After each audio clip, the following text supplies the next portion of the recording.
Hello everyone, welcome to Unacademy accelerate. और video lecture में हम लोग बात करने वाले हैं कि भाई एरोप्लेन को एयर में लिफ्ट कैसे मिलता है। अगर हम डायनामिक लिफ्ट की बात करेंगे तो वो डायनामिक लिफ्ट के पीछे फिजिक्स क्या है, ठीक है। तो बहुत इंटरेस्टिंग होने वाला है और कुछ वैसे कॉन्सेप्ट भी हम डिस्कस करेंगे कि जो कह सकते हैं कि एक लेवल पे मिसकंसेप्शन है, और एप्लीकेशन ऑफ बर्नौली इक्वेशन भी आएगा यार, एयरफॉल स्ट्रक्चर क्या होता है, वो सारे पॉइंट्स आपको समझ आएंगे। तो कुल मिलाकर के अगर जेई की प्रिपरेशन में आप हैं तब भी बहुत फ़ायदा होने वाला है, ठीक है। तो जो सबसे पहला एक पॉइंट आता है कि भाई अगर हवाई जहाज एयर में है तो उसके वेट को कौन बैलेंस कर रहा है, ठीक है। तो अगर हम देखें तो भाई डेफिनेटली इसका एक अपना खुद का वेट होगा। तो इसके अपवर्ड अगर मान लो कि मैं ये कहता हूँ कि एक ही हाइट पे वो मूव कर रहा है, मतलब अपवर्ड डायरेक्शन में there is no any acceleration, तो भाई अपवर्ड डायरेक्शन में एक पक्के तौर पे फोर्स होना चाहिए जो इस वेट को बैलेंस करे। दूसरा ये है कि जिस समय टेक ऑफ हो रहा होगा तो उस टाइम पे अपवर्ड डायरेक्शन में एक नेट फोर्स चाहिए, मतलब अपवर्ड डायरेक्शन में कुछ फोर्स चाहिए जो डेफिनेटली उसके वेट से ज़्यादा हो, तभी अपवर्ड डायरेक्शन में एक एक्सेलरेशन मिलेगा, ठीक है। तो ये फोर्सेस कहाँ से मिलते हैं, ठीक है। तो यहाँ पे हम लोग सबसे इंपॉर्टेंट बात करेंगे कि यस, बर्नौली इक्वेशन यूज़ करते हैं, बर्नौली का थ्योरम यूज़ करते हैं, और उस चीज़ के लिए जो स्ट्रक्चर होता है, जो विंग का जो स्ट्रक्चर होता है, बहुत एक स्पेशल टाइप का स्ट्रक्चर होता है जिसको हम लोग एयरफॉयल बोलते हैं, जिसको हम क्या बोलेंगे, एयरफॉयल, ठीक है। एयरफॉयल स्ट्रक्चर जो आप अभी देख पा रहे हो, ये इस तरह का, ये क्या होगा, ये एयरफॉयल स्ट्रक्चर है, ठीक है। अब इसका फ़ायदा क्या है, कैसे क्या लिखते हैं, वो सारे कॉन्सेप्ट मैं सिखाता हूँ आपको, और फीडबैक अपना जरूर डालिएगा। अगर आपको सही में अच्छा लगा है, समझ आए, या कुछ इंप्रूवमेंट की गुंजाइश है तो ज़रूर लिखिएगा, ठीक है। और अगर अच्छा लगे तो शेयर लाइक जरूर करिएगा, ठीक है। तो सबसे इंपॉर्टेंट जो पॉइंट है कि भाई जैसे हमने लिखा, अभी मैंने बताया कि एयरफॉयल स्ट्रक्चर एक स्पेशल टाइप का स्ट्रक्चर है, ठीक है। तो उससे फ़ायदे क्या मिल रहे हैं वो सारे पॉइंट्स मैं समझाता हूँ, है ना। तो अगर हम बर्नौली इक्वेशन की बात करें तो अगर सेम हाइट पे, अगर मान लो कि भाई हमने हाइट एलिवेशन में कोई चेंज नहीं लाया, तो एलिवेशन में कोई चेंज नहीं लाया, तो सबसे पहले हम बात करते हैं कि वेट को कौन सा फोर्स बैलेंस कर रहा है और क्यों आ रहा है, ठीक है। तो इस चीज़ के लिए अगर आप देखोगे तो हम ये कह सकते हैं कि भाई ऊपर जो वेलोसिटी है, विंग्स के ऊपर जो वेलोसिटी है एयर की, विंग्स के ऊपर जो एयर की वेलोसिटी होगी वो अगर हमने v1 लिखा, और विंग्स के नीचे जो वेलोसिटी लिखी अगर उसको v2 लिख दिया, तो v1 ग्रेटर देन v2 हो जाता है। क्या होता है, v1 ग्रेटर देन v2 हो जाता है। तब अगर हम लोग बर्नौली इक्वेशन यूज करें, ठीक है, अगर हम लोग बर्नौली इक्वेशन यूज करें तो हमें क्या मिलता है, with no change in elevation, तो हम लिख सकते हैं pressure plus half rho v1 square must be equal to p2 plus half rho v2 square. If this v1 is greater than v2, if this v1 is greater, but मुद्दे की बात यह है कि v1 ग्रेटर देन क्यों हुआ v2 से, वो समझना है हमें, वो मेन फोकस होगा, ठीक है। यहां तक मैं आपको बता चुका हूं, यहां तक मैं आपको समझा चुका हूं फिजिक्स के लेक्चर्स में, है ना। बट यस, मैं रिवाइज करना बनता है यहाँ पे। तो मैंने सारे पॉइंट्स लिखे कि ठीक है, अगर एलिवेशन में कोई चेंज नहीं आ रहा है तो एच वाले टर्म्स को हमने नहीं लिखा, तो ये बर्नौली इक्वेशन हो गया। अब हमें पता है कि भाई v1 ग्रेटर देन v2 है, तो अगर v1 ग्रेटर देन v2 हुआ तो definitely p1 would be less than p2। तो p1 लेस देन p2 हो गया, मतलब ऊपर जो प्रेशर है, विंग्स के ऊपर जो प्रेशर है और नीचे जो प्रेशर है उसमें एक डिफरेंस है। In fact p1 is less than p2। तो अगर p1 लेस देन p2 आता है, it means due to pressure difference, due to pressure difference, देखना, ड्यू टू प्रेशर डिफरेंस हमें क्या मिलेगा, एक फोर्स मिलेगा अपवर्ड डायरेक्शन में, जिसको हम डायनामिक लिफ्ट भी कह सकते हैं। एक फोर्स मिलेगा अपवर्ड डायरेक्शन में, क्योंकि जो डायनामिक प्रेशर डिफरेंस था, डायनामिक प्रेशर डिफरेंस था, उसकी वजह से एक अपवर्ड फोर्स आया।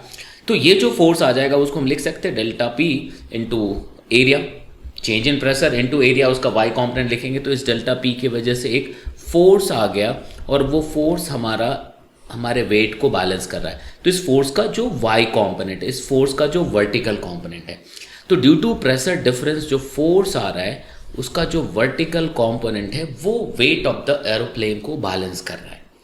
यहाँ तक बिल्कुल समझ आई बात, तो इसमें तो कोई प्रॉब्लम नहीं है। लेकिन आगे अब देखेंगे कि सिर्फ यही काफ़ी नहीं है, यहाँ पे हमें कंजर्वेशन ऑफ मास भी यूज़ करना पड़ेगा, कहीं ना कहीं से न्यूटन्स थर्ड लॉ भी यूज़ करना पड़ेगा, कहीं ना कहीं से न्यूटन्स सेकंड लॉ भी यूज़ करना पड़ेगा। तब आप एक लेवल पे आप कह सकते हो कि सेटिस्फैक्ट्री एक्सप्लेनेशन दे पा रहे हो, ठीक है, तो यहाँ तक बात समझ आई। तो ऐसा लिखते हैं, तो सबसे पहला क्वेश्चन जो दिमाग में, यहाँ तक काम खत्म हो जाता है एक लेवल पर, जैसा हम कर लेते हैं, हाँ ठीक है जी हो गया, अब आगे बढ़ते हैं। लेकिन सबसे पहला जो क्वेश्चन आएगा, ठीक है गुरुजी ये तो हो गया कि बर्नौली इक्वेशन आपने लिख दिया और वहाँ से अप्लाई कर दिया, बट पहली जो एक चीज़ निकल के आई कि Y V1 is greater than V2, और इसमें इस एयरफॉयल स्ट्रक्चर का क्या रोल है। ठीक है, तो अभी जो एक थ्योरी है, एक थ्योरी यहाँ पे जो है कि इक्वल ट्रांजिट टाइम, अभी जो एक थ्योरी है इक्वल ट्रांजिट टाइम, तो अब देखना इक्वल ट्रांजिट टाइम, आप में से बहुत सारे लोगों ने ये सुना होगा, पढ़ा होगा, ठीक है, बट इसमें क्या प्रॉब्लम है, पहले ये थ्योरी क्या बोलता है उसको मैं बताता हूं, है ना, कि भाई ये देखो, ये दो स्ट्रीम लाइन, ये मैं बता चुका हूं कि ये जो डिफरेंट लाइंस जिसको हम बोलते हैं कि अगर स्टेडी फ्लो है तो इसको हम स्ट्रीम लाइन बोल सकते हैं। तो दो डिफरेंट स्ट्रीम लाइन, एक ऊपर एक नीचे है। मान लो ये पार्टिकल जो अभी तुम एनिमेटेड वर्जन देख भी पा रहे हो आप, है ना, कि दो मॉलिक्यूल्स अगर चले, दो डिफरेंट एयर मॉलिक्यूल्स दो डिफरेंट स्ट्रीम लाइन पे चले, तो जैसे एयर फॉल को के सामने आता है और जब लास्ट में पहुंचता है तो दोनों एक साथ मिलने चाहिए। मतलब ट्रांजिट टाइम जो होगा दोनों को वापस आकर के मिलने का किसी पॉइंट पे वो बराबर होना चाहिए। मतलब आप जैसा देख रहे हो ना कि वो यहाँ से चलना शुरू हुआ, दूसरा यहाँ से चलना शुरू हुआ, तो अब अगर इसने ए बी डिस्टेंस ट्रैवल किया, जब ये दूसरे पॉइंट पे पहुँचता है तो यहाँ पहुँचता है, तो ए बी डिस्टेंस ट्रैवल किया, और नीचे वाले, बिल्कुल नीचे वाले स्ट्रीम लाइन से जो पार्टिकल ट्रैवल कर रहा है, मॉलिक्यूल ट्रैवल कर रहा है, इसने मान लो ए डैश बी डैश, तो due to special structure of the airfoil आप कह सकते हैं कि yes that A B is greater than A dash B dash. यहां तक ठीक है बात, A B is greater than A dash B dash. तो ऊपर जो जाने की वेलोसिटी, अगर दोनों बराबर टाइम में पहुंच रहा है, ये भी यहाँ जितने टाइम में पहुंच रहा है एग्जैक्टली उतने टाइम में ए डैश यहाँ पे पहुंच रहा है, इट मीन्स अगर ऊपर की वेलोसिटी v1 है और ये v2 है, तो clearly v1 must be greater than v2। लेकिन ऐसा कोई भी फिजिक्स का लॉ नहीं है जहां पे जो इक्वल ट्रांजिट टाइम वाले कॉन्सेप्ट को सपोर्ट करता हो। बात समझ आ रही? ये कोई ऑब्जर्वेशन हो सकता है कहीं से निकला हो, बट अभी इसका कोई भी परफेक्ट एक्सप्लेनेशन नहीं आ रहा, मतलब इसको फिजिक्स में हम काउंट नहीं करेंगे, जो फंडामेंटल थ्योरी या बेसिक आइडियाज के नाम पे इसको नहीं ले सकते। ठीक है, अगर इसको मानते हैं तो यहां तक तो बिल्कुल ठीक है, अगर इसको मानते हैं तो बिल्कुल ठीक है, बट इसको मानने का कोई सवाल ही नहीं बनता है। ऐसा कोई भी कॉन्सेप्ट नहीं है कि दो मॉलिक्यूल अगर निकला है यहाँ से तो वो एक ही टाइम पे मिलेगा। और अगर ये थ्योरी बिल्कुल सही होती तो क्यों ना एयरफॉयल स्ट्रक्चर के जगह पे ऐसा स्ट्रक्चर बना दिया जाता, तब तो इसके ऊपर से जो स्ट्रीम लाइन जा रहा है उसको तो ऐसा ट्रैवल करना पड़ेगा, तो और ज़्यादा डिस्टेंस ट्रैवल करना पड़ेगा, तो डिफरेंस बहुत ज़्यादा हो जाएगा। ठीक है, ऐसा कर दे तो भाई तब तो लेंथ का डिफरेंस बहुत ज़्यादा है, तो वेलोसिटी का डिफरेंस और भी ज़्यादा होना चाहिए। ठीक है, तब तो और भी, या फिर हम ऐसा कुछ बनाते हैं कि भाई ये जो है ये भी शिफ्ट होने लायक हो, कुछ ऐसा कमांड दिया कि भाई दो गायब हो जाए, कम हो जाए, बढ़ जाए, तो हम लिफ्ट कितना है उसको कंट्रोल करना भी बड़ा आसान होगा और बहुत इफेक्टिवली कंट्रोल कर सकते थे, बट ऐसा कुछ भी नहीं होता, इसलिए यहाँ पे हमें समझना पड़ेगा। ठीक है, तो अब आगे बढ़ते, इसमें और भी बहुत सारी थ्योरीज हैं, है ना, लेकिन अभी जो सबसे सिंपलेस्ट तरीका है, रेसनिकैलिटी में भी आपको मिलेगा, है ना, मैं वहाँ से समझाने की कोशिश करता हूँ। ठीक है, कई बार तो वो टर्न होता है सेंट्रीफ्यूगल फोर्स के हिसाब से, नॉर्मल, वो सारी चीज़ें लिखते हैं, बट मैं सिंपलेस्ट फॉर्म जो आपके जेई के एग्जाम में भी काम आ जाए, है ना, और आपके with in the range of your syllabus हो, और कोई भी एक अवेयर स्टूडेंट, अवेयर कह सकते हैं, सिविलियन जो जानना चाहता है, समझना चाहता है, उनके रीच की चीज़ हो। ठीक है, तो यहाँ तक मेरे ख्याल से बातें समझ आई हैं आपको, तो ये हम नहीं यूज़ कर सकते, ये रॉन्ग एक्सप्लेनेशन के तौर पे लिखने में, स्टैम्प डालने में कोई भी परेशानी नहीं होनी चाहिए। This a kind of wrong explanation. ठीक है, अब अगर हम यहाँ से बढ़े तो एक्चुअली क्या हो रहा है, तो अब अगर आप देखोगे तो इसको मैं अगर ऐसा समझाऊं, देखना समझना कि भाई अगर मान लो ये है, ठीक है, ये किसी भी टाइम पे अगर मैं स्ट्रक्चर को इस तरह से दिखाऊं, एयरफॉयल मतलब विंग के एक पार्ट को मैं दिखाऊं, तो दो तरीके से हमारे पास एक्सप्लेनेशन बनती है कि ये देखो, ये एंगल ऑफ अटैक है। एंगल ऑफ अटैक कहने का मतलब कि इस लाइन पे एयर जो मॉलिक्यूल सब स्ट्राइक कर रहा है, तो वो एंगल ऑफ अटैक हो गया। ठीक है ना, तो एयरफॉयल जो हमारे विंग का जो उस टाइम पे एग्जैक्ट पोजीशन है वो इस तरह का हुआ। अब देखना, इसमें दो पॉइंट्स आते हैं। ये मैं आपको कई बार बता चुका हूँ, जब आप बर्नौल इक्वेशन पढ़ रहे थे उसके पहले ही जब हमने फ्लूइड डायनामिक्स शुरू किया तो उसमें ही मैंने बताया था कि अगर डिफरेंट हम इसकी बात करें, डिफरेंट स्ट्रीम लाइंस की बात करें, आपको पता होना चाहिए कि ऐसा हम दिखा सकते हैं। ठीक है, डिफरेंट स्ट्रीम लाइंस की अगर बात करें, देखना ऐसा, ठीक है, देखिएगा। तो ये अगर मान लो ऐसा निकल रहा है, तो नंबर ऑफ स्ट्रीम लाइंस का कोई मतलब नहीं है, लेकिन जितने थे उतने ही रहने चाहिए। जब ये क्लोज आते हैं, जब ये क्लोज आते हैं तो वेलोसिटी बढ़नी होती है। जब ये क्लोज आते हैं तो आप देखो ना, वो जो हम कह सकते हैं कॉन्स्टेंसी ऑफ वॉल्यूम के हिसाब से भी देखें तो अब यहाँ पे वेलोसिटी बढ़नी होती है। तो यहाँ पे v2 और यहाँ पे अगर v1 लिखा तो v2 must be greater than v1। तो जब भी ये तो एक थॉट दिमाग में रख लेना है कि जब भी ऐसा कुछ हो रहा है कि भाई स्ट्रीम लाइंस बहुत पास आ रहे हैं, मतलब v बढ़ रहा है, तरीका बिल्कुल साफ है कि भाई क्रॉस सेक्शन कम कर रहे हो तो उसको क्या होता है कि भाई क्रॉस सेक्शन कम मिल रहा है और उसी टाइम में बराबर वॉल्यूम निकल रहा है, तो हम ऐसा लिखेंगे। तो बेसिकली ये मास कंजर्वेशन से आता है। ये तो पहला थ्योरी यहाँ पे आता है जो हम यूज कर रहे हैं यहाँ पे, कि conservation of mass, conservation of mass. तो अगर पूछते, अगर ऑब्जेक्टिव में आता है कि भाई क्या क्या कॉन्सेप्ट लग सकता है, ठीक है, डायनामिक लिफ्ट प्रोवाइड करने में एरोप्लेन को, तो हम कंजर्वेशन ऑफ मास ऑप्शन है तो उसको टिक करने में कोई कोताही नहीं है, क्योंकि कंजर्वेशन ऑफ मास की वजह से ही बीच में अगर ये विंग आता है तो वहां से देखोगे due to the special structure जो स्ट्रीम लाइंस हो गए, ऊपर देखोगे बड़े पास आ गए, ऊपर देखोगे तो बड़े पास आ गए वो, ठीक है, बड़े पास आ गए। कहने का मतलब उसको कम जगह मिला तो स्ट्रीम लाइन बिल्कुल ऐसा ही कुछ हुआ, ऐसा ही कुछ हुआ। इससे ड्रैग भी मिलता है, वो भी आगे बात करेंगे, है ना। तो यहाँ पे सबसे पहला एक पॉइंट हुआ कि ये थोड़ा स्पेस कम हुआ, मतलब स्ट्रीम लाइंस पास पास आ गए, मतलब वेलोसिटी तो बढ़नी ही चाहिए, ठीक है। वो इस हिसाब से सोचा हमने कि ये वेलोसिटी बढ़नी चाहिए, ये पक्की बात है, ठीक है। तो अब अगर यहाँ पे वेलोसिटी बढ़ गई भाई, तो वेलोसिटी क्यों बढ़ी वो समझ आ रहा है। ऐसा कोई भी थ्योरी नहीं था कि भाई यहाँ से जो मॉलिक्यूल निकला है तो ये दोनों एक साथ यहाँ पहुँचना चाहिए। वेलोसिटी ज़्यादा होती है, ये पक्की बात है। तो इसकी जो एक्सप्लेनेशन, जो सेटिस्फैक्टरी एक्सप्लेनेशन आप दे सकते हैं, वो इस लेवल पे देंगे आप कि भाई ऐसा कुछ हो रहा है, ठीक है। तो यहाँ तक बात समझ आए। तो सबसे पहला तो ये एक्सप्लेनेशन, तो ये जैसे एक्सप्लेनेशन आया तो हम कह सकते हैं yes v1 is greater than v2। तो अगर v1 v2 से ज़्यादा है तो कोई प्रॉब्लम ही नहीं है। अब तो ये, अब जो हमने लिखा यहाँ पे देखना समझना, तो अब तो इसमें कोई परेशानी नहीं कि ये जो इक्वेशन लिखा, लेकिन इसके साथ ही अलॉन्ग विद दिस कॉन्सेप्ट कि भी एक बर्नौली इक्वेशन से प्रेशर का डिफरेंस तो आया ही, एक लिफ्ट तो मिला ही, साथ के साथ एक चीज और देखेंगे कि जो एंगल ऑफ अटैक के वजह से और क्या चीजें बदली। तो आप ये सोचो कि भाई अगर ये विंग नहीं होता, ये एरोप्लेन नहीं होता, तो एयर के जो मूवमेंट का डायरेक्शन था, जो वेलोसिटी का वी ए जो था, देखना ये बिल्कुल हॉरिजॉन्टल था, बिल्कुल हॉरिजॉन्टल था, इसको समझिएगा, ये बिल्कुल हॉरिजॉन्टल है, ठीक है। लेकिन जब ये विंग से एनकाउंटर करता है भाई, एरोप्लेन से टकराता है, उसके बाद जब होता है तो वेलोसिटी ऐसी हुई भाई, ऐसी हुई, देखना समझना।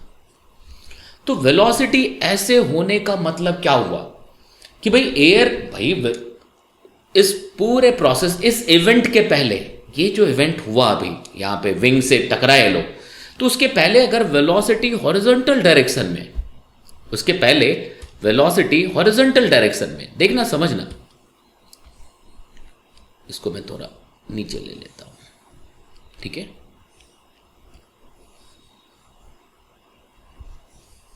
ऐसा, ठीक है।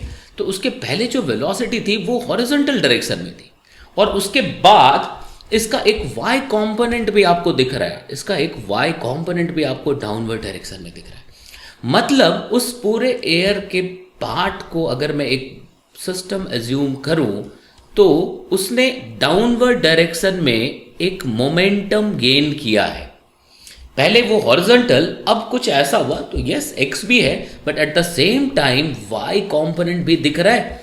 मतलब उस एयर मास को, उस एयर मास की बात करें तो उस लोकेलिटी में जो एयर मास है उसने एक मोमेंटम गेन किया है डाउनवर्ड डायरेक्शन में, ठीक है। तो ये जो मोमेंटम गेन किया इसने, एयर मास ने, मतलब इसका मतलब ये हो गया कि एयर मास पे एक डाउनवर्ड डायरेक्शन में फोर्स आया है। अब यहां पे इंटरैक्ट किसके साथ कर रहा था? तो एयरफॉइल के साथ, एयरफॉइल स्ट्रक्चर के मतलब एरोप्लेन के साथ। तो डेफिनेटली इतना ही फोर्स उस पे भी आना चाहिए, इतना ही फोर्स उस पे भी आना चाहिए अपवर्ड डायरेक्शन में।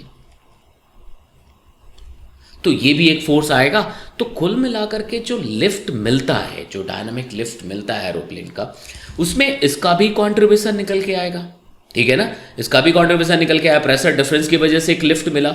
तो कुल मिलाकर के अगर ढंग से एक्सप्लेन करना है तो इन सब का मतलब एग्जैक्टली कुछ एक चीज नहीं कह सकते कि सिर्फ इसकी वजह से हो रहा है।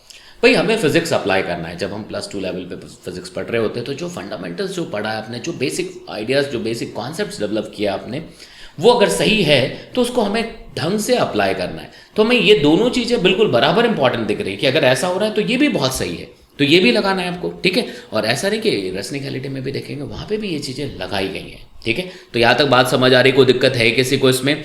और भी आगे अगर आप थोड़ा सा और उसमें जाएंगे तो फिर यहाँ पे देखो, ये एयर यहाँ पे ऐसा थोड़ा टर्न हो रहा है, तो टर्न हो रहा है तो कुछ सेंट्रीफ्यूगल फोर्स जैसा आएगा, उसकी वजह से भी कुछ फोर्सेस लिखेंगे। तो बहुत सारी चीज़ें लिखते हैं, बट ये दो जिसको कि भाई आप कह सकते हो ना कि बहुत तरीके से एक्सप्लेन किया जा सकता है, कन्विंस किया जा सकता है आपको with the support of theory, तो मैंने यहाँ पे बताने की कोशिश की है। ठीक है, तो यहाँ तक मेरे ख्याल से आपको बातें समझ आ रही कि भाई कैसे लिखा, एयरफॉइल स्ट्रक्चर का क्या इंपॉर्टेंस है, एयर में कैसे लिफ्ट मिलता है। आने वाले टाइम पे मैं इसके फिर अलग अलग जो आपके इंटरेस्ट के हिसाब से होगा कि भाई अगर मान लो कि हवा में एरोप्लेन को कैसे अगर टर्न लेना हो तो कैसे टर्न ले रहे होंगे, अगर लिफ्ट कंट्रोल करना हो कि भाई कितना अपवर्ड फोर्स चाहिए तो विंग में कैसा मूवमेंट होता है। ठीक है, आप देखेंगे कि विंग के पास कुछ मूवमेंट्स भी है कंट्रोल करने के लिए, कितना एयर कैसे निकलेगा। ठीक है, तो वो सारे पॉइंट्स अभी आने वाले वीडियोस में डिस्कस करेंगे। तो आप जरूर हमें बताइएगा, लिख के बताइएगा कमेंट में कि भाई कैसा लगा आपको ये जो नई सीरीज़ हम लोग प्लान कर रहे हैं इधर, है ना। तो उसका आप हमें ज़रूर बताइएगा,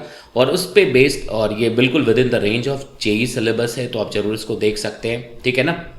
दूसरा पॉइंट, यहाँ तक मेरे को ये बिल्कुल ऐसा लग रहा है कि सारे पॉइंट्स आपको समझ आए हैं। ठीक है, तो अभी मैं और भी अपने डिफरेंट कोर्सेज़ की बात कर लूँ तो अभी अनअकैडमी एक्सेलरेट पे ही आपको दिखेगा कि जो 1000 प्रॉब्लम सीरीज़ बहुत सही चल रहा है। पुराने वीडियोस भी जो पहले हमने डाले हुए हैं वो देख सकते हैं, उसमें आपको हॉलिक्स हो या क्रोटोब हो, एरोडोब हो या पाथफाइंडर हो, तो बहुत सारे क्वेश्चन 7 की 200 पजलिंग प्रॉब्लम के क्वेश्चंस मिल जाएंगे आपको। ठीक है, और जो हमारा लॉन्च पैड है उस पर इलेक्ट्रोस्टैटिक्स पे हमने अभी ऑलमोस्ट कंप्लीट कर लिया हुआ है, एक से अभी नेक्स्ट दूसरा चैप्टर शुरू होने वाला है। ठीक है, तो उसकी प्रॉब्लम्स अभी शुरू होनी है, और जो एडवांस्ड कॉन्सेप्ट कुछ एडिशनल पॉइंट्स पढ़ेंगे, लाइक वैसा लिखा हुआ नहीं है कहीं पे कि इमेज मेथड पढ़ना चाहिए या नहीं पढ़ना चाहिए, बट अगर उस नज़रिए से उसको उस टारगेट के साथ पढ़ लें कि भाई हम लोग अगर इमेज मेथड को इस तरह से पढ़ें कि जो हमने पढ़ा हुआ है ऑलरेडी उसको कैसे अप्लाई कर लें, कैसे फील्ड लाइंस देखें या फिर कुछ, तो बेकार नहीं जाएगा, उसका फ़ायदा ही मिलेगा। और गलती से कभी कोई क्वेश्चन मिलता है तो एक शॉर्टकट भी आपके हाथ रहेगा। ठीक है, दूसरा अभी वीडियो में डिस्क्रिप्शन बॉक्स में हम चाहिएगा, और वहाँ पे अनअकैडमी का जो मेरा प्रोफाइल है उसको ज़रूर आप फॉलो कर लीजिएगा प्रोफाइल पे जा करके। तो आप देखेंगे अभी फ्लूइड मैकेनिक्स के ही मैंने 2 लेक्चर स्पेशल क्लास में रखे हैं कि आप इसको ऐसा देखेगा, आपको fluid dynamics part 1, fluid dynamics part 2। तो हमने बहुत ढंग से व्हाट इज स्ट्रीमलाइन मोशन, क्या होता है, बर्नौली क्या है, कैसे लिखते हैं, वो हर एक चीज़ बहुत डिटेल में समझाई है। और आगे आने वाले मेरे ख्याल से 5-6 लेक्चर्स और होने हैं, और वो बिल्कुल फ्री है, स्पेशल क्लास में फ्री है, तो आप सभी अटेंड कर सकते हो उसको। अगर आप प्लस पे नहीं है तो भी कोई परेशानी नहीं है। ठीक है, तो ये ज़रूर आप कर लीजिएगा। और नेक्स्ट और भी पॉइंट कि अभी आप देखेंगे डिफरेंट कोर्सेज, मतलब जो तरह तरह के हो सकते हैं, जो वन ऑफ द बेस्ट हो सकते हैं, one of the best team, और जो हर कुछ है। ठीक है, तो अगर आप सब्सक्राइब कर सकते हैं तो सब्सक्राइब करना भी मेरे ख्याल से वो फ़ायदा रहेगा अगर आप प्लस के लिए सब्सक्रिप्शन लेते हैं तो। और अगर प्लस के लिए सब्सक्रिप्शन लेते हैं तो आप ये कोड यूज़ ज़रूर करिएगा, दैट इज़ पंकज लाइव। अगर ये कोड यूज़ करते हैं तो आपको 10% का डिस्काउंट मिलता है। ठीक है, और अभी आप देखेंगे तो हॉलिक्स एंड उन सब वाले जो क्रोटोब, एरोडोब, इन सबको मिक्स करके जो 1000 प्रॉब्लम सीरीज चला हुआ है 2020 वालों के लिए वो चल रहा है ना। 2021 के लिए, 2022 के लिए, सबके लिए बहुत सारे कोर्सेज हमने लॉन्च किए हुए हैं, है ना। तो जरूर देखिएगा, ये याद रखिएगा, पंकज लाइव ये कोड यूज़ करेंगे तो आपको 10% का डिस्काउंट मिलता है। और सबसे अच्छी बात आपको पता होना चाहिए कि भाई आप देखोगे कि जो फीचर्स है वो अनलिमिटेड है। सबसे बेहतर तो भाई अनलिमिटेड एक्सेस, आप जो भी चाहें, कोर्स जो पहले हो चुका है, जो सिंगल लेक्चर हो या फिर कोई पूरा कोर्स हो, वो आप कुछ भी देख सकते हैं, पुरानी की रिकॉर्डिंग देख सकते हैं। अभी अगर मान लो आप ये कोड यूज़ करके आते हो तो ऐसा नहीं कि आप सिर्फ मेरे कोर्सेज देख सकते हो, जो भी चल रहा है, जो भी पहले हो चुका है, उन सब में जितने पीरियड के लिए आपने लिया है सब्सक्रिप्शन, आपके पास सारे कोर्सेज के लिए एक्सेस रहेगा। ठीक है, तो उम्मीद करते हैं कि आपसे फिर वापस मुलाकात होगी, है ना। प्लस पे मिलते हैं, इधर मिलते हैं, मिलते रहेंगे, बट जो फॉर्मेट डिफरेंट हो सकता है, सारी चीज़ें अलग से, बट आपका काम क्या है, पढ़ते रहना, कोशिश करिए। ठीक है, और मैं भी अपनी तरफ से जितना हो सकता है मैं ज़रूर करता रहूँगा। ठीक है, तो चलिए बॉस, लाइक शेयर ज़रूर कर दीजिएगा, और अगर आपने अभी तक इस चैनल को सब्सक्राइब नहीं किया है तो प्लीज़ इस चैनल को सब्सक्राइब कर लीजिए, बेल आइकन जरूर दबा दीजिएगा। ठीक है, ओके।